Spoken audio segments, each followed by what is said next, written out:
Welcome to the Dinosaur Review for Kids podcast, a show all about reviewing dinosaurs on a scale of 1 to 10 fossils before only the elite terrible lizards make it into the prehistoric cage match. This program is presented by the Stomp Chomp Roar Company and can be heard within all the rock layers across the planet. Grab your dinosaurs and your official scorecard because it's now time to dig for dinosaurs. Here's your Mesozoic host, Dinosaur Ranger Anthony.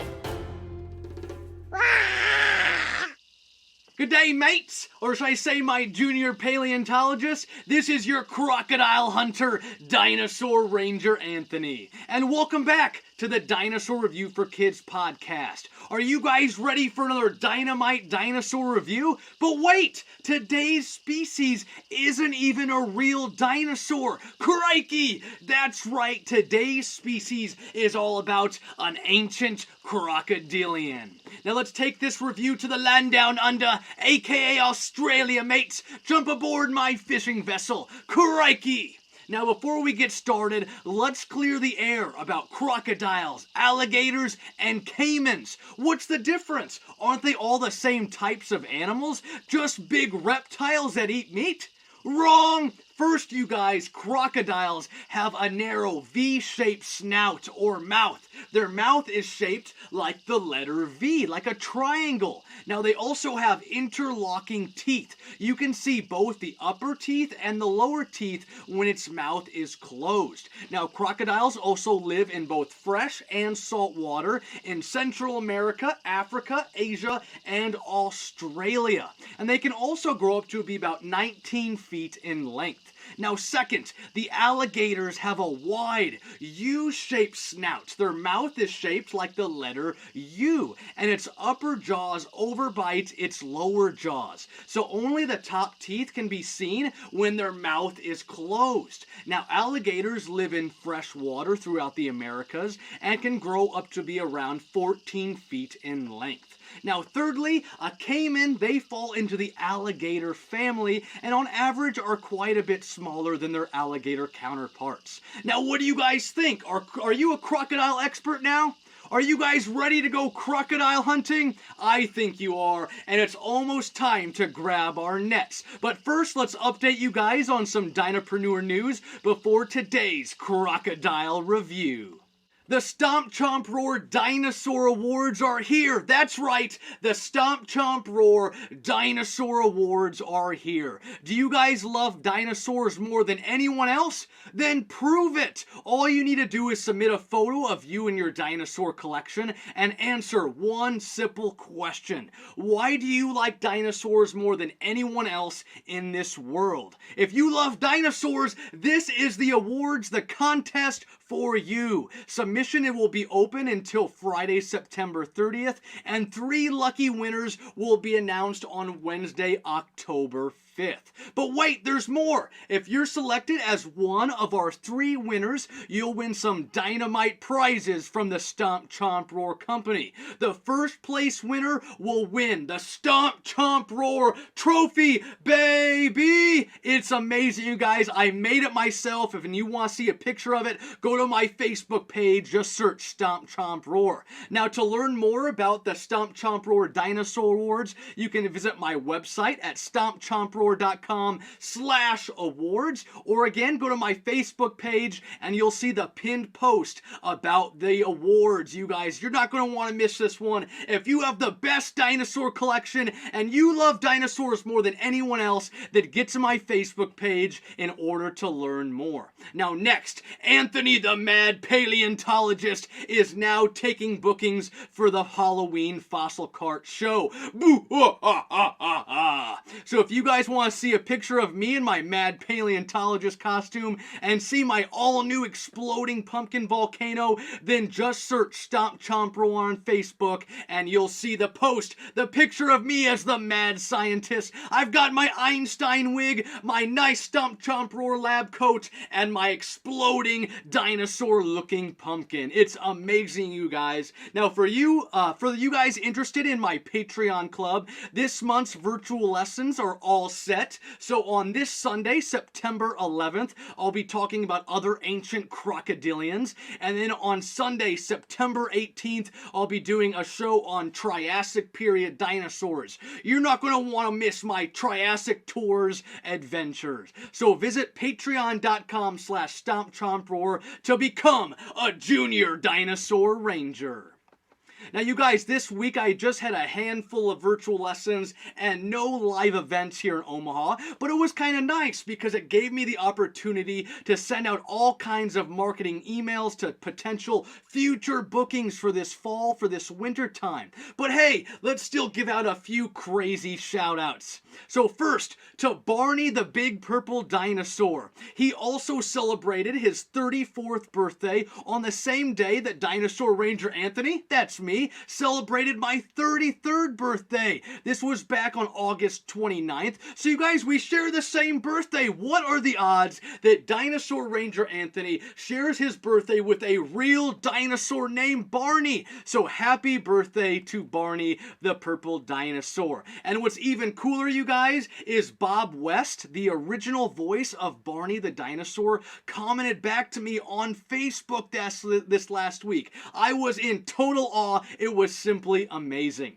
Now next, shout out to the Australia Zoo. I hope to visit it someday. It's on my bucket list. Someday get over there to Australia, mate. And one thing that the Omaha's Henry Dorley Zoo doesn't have is koalas. Where's our Australian exhibit? We have all kinds of other things, but we are really missing an Australian koalas, kangaroos, crocodiles, all from Australia. It would be tons of fun to be able to get that here at our zoo. So Omaha Henry Dorley Zoo, let's get some koalas, some kangaroos, some dingoes, all kinds of Australian creatures. Now next, shout out to Coach Scott Frost for leading the Cornhuskers to victory this past weekend. It might not have been the prettiest win or the prettiest first half I've ever seen, but it was still a W for the record books, so good job, Coach Scott Frost. Now next, shout out to Mattel. Mattel is the toy makers of the Jurassic World toys. And this past week, they even commented back to one of my company tweets.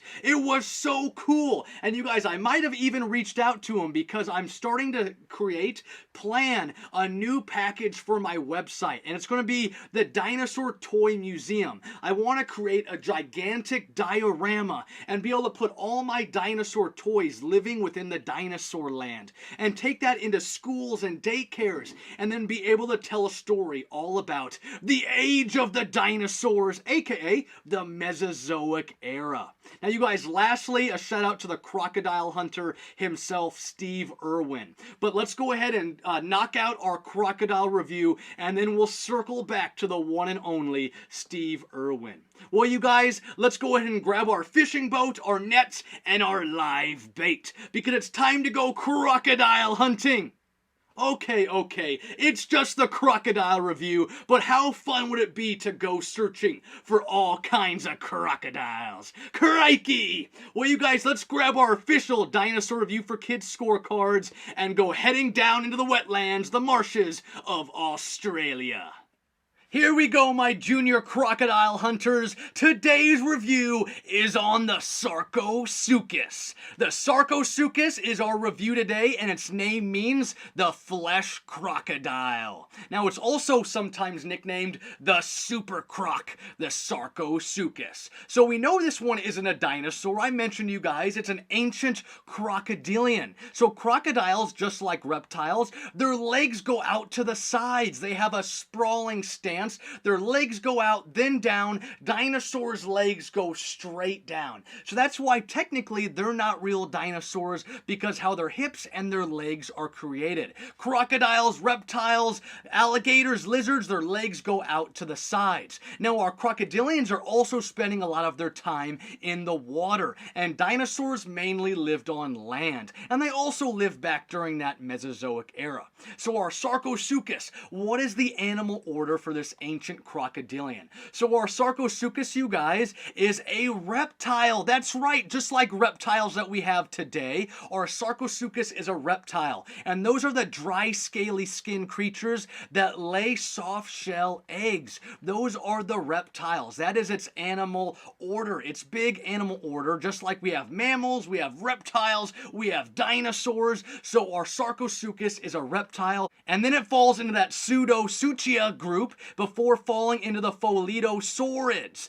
So the Pseudosuchia and then the Foliosaurids for our mighty Sarcosuchus. So how big was this creature? Its length, its height, its weight. So the Sarcosuchus right here, you guys, is up to 40 feet long or 12 meters. That's the size of a school bus, and that's the size of the mighty Tyrannosaurus Rex. So from the tail to the tip of its snout, it's the size, the length of the Tyrannosaurus Rex, the T-Rex. Our Sarcosuchus is also up to 3 feet high, 1 meter, and can weigh up to 17,000 pounds. That's right, 17,000 pounds for our Sarcosuchus. Think about this, you guys. The modern saltwater crocodiles are only up to 17 feet in length and 1,200 pounds. The Sarcosuchus is double the size, double the length of a modern saltwater crocodile, and way, way heavier. The Sarcosuchus, 17,000 pounds, and a modern saltwater croc is pretty much just 1,000 pounds with a little extra from their buffet lunch. Well, you guys, how fast was the Sarcosuchus? I have this one coming in around 15 to 18 miles per hour. We don't know the exact speed of the Sarcosuchus. We're kind of judging it based on what crocodiles run speeds today. This one is a lot heavier than modern day crocodiles, but they're also going to have a lot more muscle backing up those bones, that body weight. So I'm coming in about 15, 18 miles per hour running and swimming all throughout the waters. They're in that quadrupedal stance, so remember that means they're walking on 4 legs, and they're doing the belly crawl as they're moving their legs back and forth, that sprawling stance, kind of waddling around doing that belly crawl. Their bellies are rubbing on their ground, their tails are dragging back there behind them. So you guys, what weapons and defense, other characteristics does the Sarcosuchus have? So our Sarcosuchus, picture a modern saltwater crocodile, but bigger, way, way bigger, you guys. The Sarcosuchus's skull is 5.5 feet long. So if I lay down right here, Dinosaur Ranger Anthony lays right here on this table, I am only simply 5 inches bigger than just its skull, just its head. It could almost swallow me whole. Is that crazy or what? Now the Sarcosuchus has a long, narrow, V-shaped snout, just like we mentioned the crocodiles have, and their snout is 75% of its entire head or its skull. Now the Sarcosuchus has 132 teeth with an overbite. They have 70 teeth on top and 62 teeth down on the bottom. Now their teeth don't interlock. They don't interlock together, so I imagine we wouldn't be able to see both the bottom teeth and the upper teeth at the same time because we have that overbite. And that is something we talked about earlier, that crocodiles, they have the interlocking teeth. But our Sarcosuchus has the overbite, you guys, and that suggests they're eating more than just a fish diet, that maybe they're eating all kinds of creatures, even some creatures walking on land. They have that ginormous big bite force, and they could have been an ambush predator, kind of like a lion or a tiger today, hunting for all kinds of prey. Maybe even dinosaurs. Do you think Sarcosuchus could go hunting for dinosaurs? Wouldn't that be crazy? So you guys, our Sarcosuchus, they believe, had telescoping eyes. Now let me tell you a little bit about their eyes. So imagine this. We're back during the Mesozoic era, and we're next to the shores of a river, and the Sarcosuchus reaches up from the depths of the waters below, and they go to the top, but only their eyeballs go above the water's line. And it's kind of like a telescope, telescoping eyes, just like a submarine. They're concealing themselves under the water, but their eye is their telescope going just above the water's edge, and they're looking towards the shore, looking for all kinds of prey, staying very still, maybe making themselves themselves seem like maybe they're just a log in the water, just a simple tree floating around the delta river systems throughout the Mesozoic era. The Sarcosuchus, with its eyeballs exposed, searches the coastlines and sees maybe a small hadrosaur-type dinosaur and slowly moves its way towards the coastline before it attacks the ambushed predator. The Sarcosuchus could even go and grab onto a dinosaur. Would that be crazy or what? Now let's go back to that snout a little bit. The Sarcosuchus has that narrow V-shaped snout, and on the end of it, it's like a gigantic water balloon. Do you guys like to play with water balloons? Well, our Sarcosuchus has a bulbous or a bulla at the end of their snout, and it kind of looks like a big water balloon is inside of the skin at the end of the snout. It's called the bulbous. So this, you guys, paleontologists aren't sure on the uses of the bulbous, but we have a few guesses. First, smell. Maybe they have an extremely great sense of smell. They can smell for miles and miles and be able to smell any kind of blood or odors in the air. Maybe they can make really loud noises and be able to talk to each other within their inner species, or maybe even scare some other creatures away. Maybe it's using it to attract a mate. Just like a peacock, the male has all kinds of pretty feathers. Maybe the crocodiles, our ancient crocodile, the Sarcosuchus, maybe their bulbous could attract a mate so they could have babies. Or maybe they're even using it as a blunt-like weapon in interspecies combat between some of the males within the river systems in the Mesozoic era. So all kinds of uses that maybe that bulbous was used for at the end of the snout of the Sarcosuchus. Now this creature also has osteoderms or scutes, just like modern day saltwater crocodiles. From its neck all the way down its back to the middle of its tail, it has all those osteoderms coming up from its skin, protecting it, all kinds of armor, just like a knight of the Mesozoic era. So you guys, that's going to help protect their bodies, including that leathery-like skin that's covering. That skin is going to help protect them from all kinds of scratches. They're crawling around the ground, so you don't want to get all kinds of nicks and scratches. So that's also helping you as you're running, sifting all throughout the rocks and going into the waters. It's really helping you, that leathery-like skin. Now they also have a huge tail, very powerful. Maybe they're using it in battle. If they're in a skirmish with a dinosaur, they could use it to kind of tangle up the dinosaur, trip it, make it fall down. They have very powerful legs for going and running all throughout the land while they're ambushing a prey, or maybe even swimming throughout the waters. And they also have those big claws, those five-toed claws. Now you guys, that is a little bit about the weapons and defense of the Sarcosuchus, but where did this creature live, and how long did the Sarcosuchus live during the Mesozoic era? So you guys, it's right. It does live with the dinosaurs, but even though it lives with the dinosaurs, it's not technically a real dinosaur because it's in the water and it has that sprawling stance like we mentioned. So the Sarcosuchus is about 110 million years ago during the Middle Cretaceous period, and it's been found in Africa and South America. So you guys, wait a minute. Didn't the Spinosaurus live in northern Africa during the Middle Cretaceous period? That's right! Could the Sarcosuchus and the Spinosaurus ever tango? Fight? Melee? Get into a gigantic battle? If they're swimming both in the water, a lot of people now think Spinosaurus is going all throughout the waters, hunting for all kinds of fish, maybe even if they're on those four legs, and they got that eel-like, fish-like tail. Could the Spinosaurus and the Sarcosuchus meet one day in battle and fight each other? Wouldn't that be great to watch? Get me a ticket! Get your tickets here for the Sarcosuchus versus the Spinosaurus. But you guys know I'm always going the Spinosaurus's way. Well, you guys, I mentioned they're found in South America and Africa. But how? Isn't there a gigantic Atlantic Ocean in the middle of those two continents? Well, you're right, but back during the Mesozoic era, those two continents were connected, just like a big giant puzzle piece. South America can fit into the side of Africa.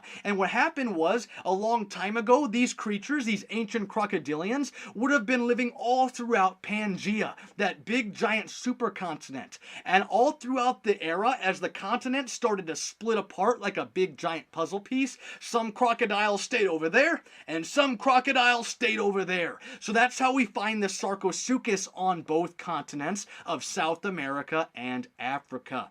Now, our Sarcosuchus was discovered back in 1964 in the Sahara Desert, and it was named back in 1966 by the paleontologists Browin and Tarquette. So you guys, that is a little bit about our Sarcosuchus, that mighty crocodile. But you guys, let's go ahead and give a quick recap to our crocodilian, our ancient crocodile, the Sarcosuchus. It's up to 40 feet in length, the size of a school bus, the size of the mighty Tyrannosaurus Rex, the tyrant lizard king. 17,000 pounds, running in between 15-18 miles per hour, running, swimming throughout the water on that quadrupedal stance, 4 legs, a gigantic skull, long and narrow, with 132 teeth, with that overbite, suggesting they're eating more than just fish. They've got a huge bite force, those telescoping eyes, that bulbous at the end of the snout, maybe for smell, noise, attraction, or maybe even a weapon. They have those osteoderms, that protection all throughout their body, that leathery-like skin, huge tail, powerful legs, and big toe claws. So you guys, how are we going to rate or score our mighty Sarcosuchus on the official results for the Dinosaur Review for Kids? Remember, 1 fossil for some of the weakest dinosaurs or creatures, 10 fossils for some of the strongest creatures, all that live throughout the land. Well, you guys, it gets really hard when I start reviewing other types of creatures with the dinosaurs. How do I want to put the Sarcosuchus, this ancient crocodilian, amongst the dinosaurs? Well, you guys, at the end of the day, I felt pretty confident giving it a, drumroll please, a 9.2. 9.2 for our Sarcosuchus, but still right underneath the Spinosaurus. Because you remember, we know if they fought against each other, I'm taking the Spinosaurus all the way. So 9.2 for our mighty Sarcosuchus, the super croc, the flesh crocodile. Crickey! What do you guys all think? Was that the hunt? I mean, review of a lifetime? Such a huge reptile, the Sarcosuchus. Those dinosaurs better stay clear of the almighty flesh lizard, flesh crocodile, super croc, Sarcosuchus. Now, you guys, should I get a Sarcosuchus tooth necklace? Would that be pretty cool, an alligator or crocodile necklace from the Sarcosuchus? Do you guys think I could rock that out? I think I could. I need to go see if they got any of those on Amazon. Well, you guys, a quick joke for today before we log off. What does a T-Rex and a Spinosaurus take on vacation to Australia? Again, what does the T-Rex and Spinosaurus take on vacation to Australia? What do they take on vacation? How about a Sarcosuchus? Instead of a Sarcosuchus, it's a Sarcosuchus. And that joke comes from a couple Dinosaur Review for Kids super fans named James and Will. I changed it up just a tiny bit for our review today, but it's still the same awesome joke, you guys. So thank you so much for sending that to me a couple weeks ago. Now, you guys, before we log off for today, I wanted to dedicate this podcast to the legendary Steve Irwin, you guys. Steve is just an amazing man, and he was the original Crocodile Hunter that I grew up watching on the Animal Planet back in the late 90s and early 2000s. Today's score of 9.2 is even a nod to the year that Steve recorded the pilot, or the very first episode of the Crocodile Hunter. Now, sadly, he passed away on September 4th of 2006 doing what he loved. He was just an amazing person, and I can even remember where I was when I learned about his passing. Now, throughout the course of my small business, you guys, I have thought about Steve so many times when I teach kids all about prehistoric life. He was just so good at educating and entertaining the public all about animal conservation.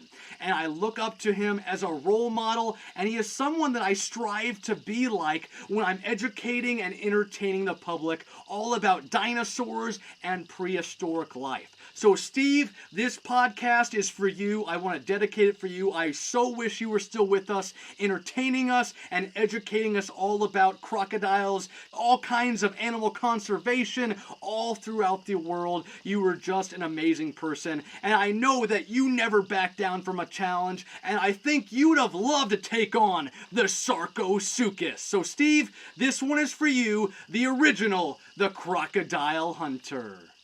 Now, thank you guys all so very much for tuning in to another fantastic podcast episode all about the Sarcosuchus, just an amazing ancient crocodilian. And you guys, I wanted to do this podcast this week because it is the anniversary of Steve's passing back on September 4th. What is today? Today is September 7th, so just a few days ago was the anniversary of Steve's death. And I wanted to do our crocodile episode today, and that's why I a little bit went towards the Sarcosuchus, because I didn't know Sarcosuchus, Dinosuchus, but Dinosuchus is more of an alligator type creature, whereas our Sarcosuchus is more of a crocodilian, and I wanted to do it for the Crocodile Hunter.